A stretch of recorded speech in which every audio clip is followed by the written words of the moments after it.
The evening chores finished, duties all done, and home shuttered up, sleep called to the family of 3. Daughter to bed first. That is the routine. Then his wife. All the house was made calm, quiet, and secured. In the parlor, with windows facing out to 3 of the 4 sides of the home, his chair waited. The room was the type for crafting, reading, and enjoying a view from its circular construction on the easternmost corner of the home. It was a most excellent place to watch. All other windows had been boarded shut tight, neat, and strong, though somehow the expected feeling of security eluded him. Nothing made sense, and no reason concluded. Neither night nor day, center of town or outskirts, one person or many at home, it made no difference. Watching was all they could do. Watch and wait for the herald, the toll, and sign. To sit and watch with rifle in hand was all they could do, though both he and his wife knew it probably meant nothing. The Stevens family, 3 blocks away, had several on watch, most armed with shotgun or rifle, and yet they had lost one. 2 days past, their middle child, age 15, was found in fragments and pieces, strewn in the street without ever making a sound. And no one in the home saw him go missing, even though it was noonday. They report that these deaths had been happening for 2 weeks now. At least one child or infant was lost each day.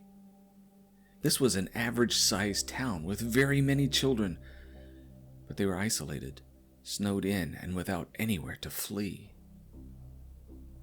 He had heard something last night that all others close to where the deaths had occurred had also recalled.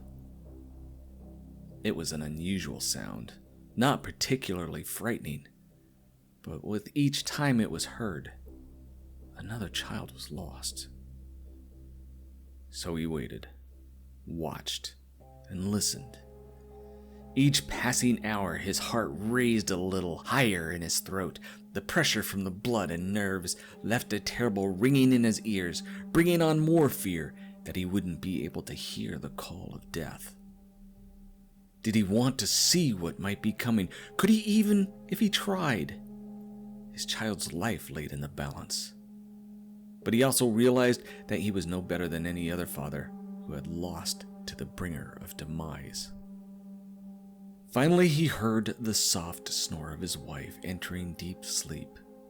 At least his ears still worked.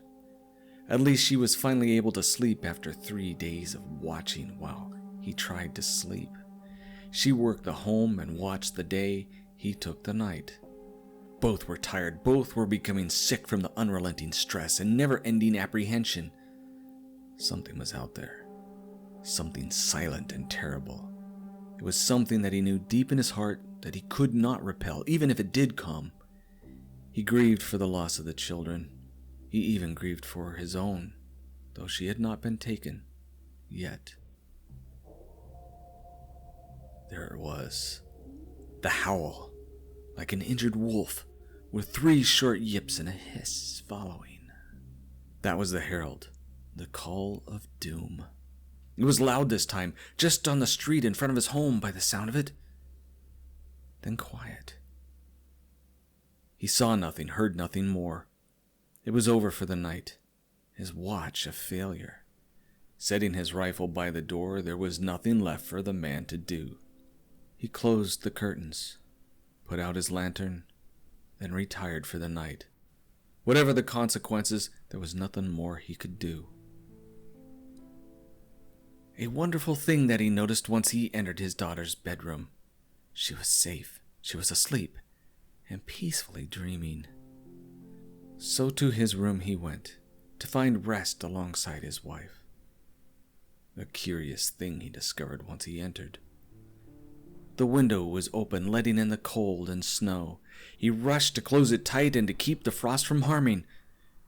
Turning from the window to check on his wife, he was pleased to see that she was there, until he saw her mouth dripping with blood.